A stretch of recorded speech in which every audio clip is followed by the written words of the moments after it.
Bismillahirrahmanirrahim. Assalamualaikum warahmatullahi wabarakatuh.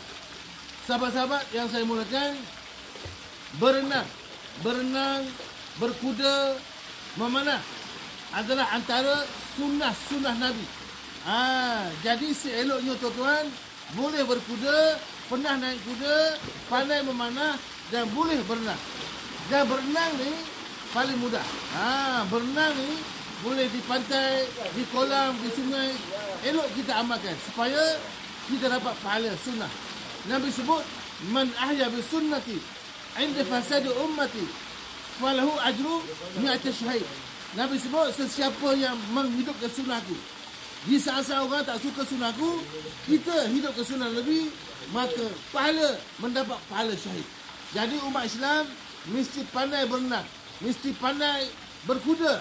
Yang penting mesti pandai memanah untuk bersedia melawan musuh-musuh Allah. Jadi tuan-tuan sekalian, belajarlah, ajarlah anak-anak kita pandai berenang supaya mereka selamat daripada banjir ataupun seumpamanya.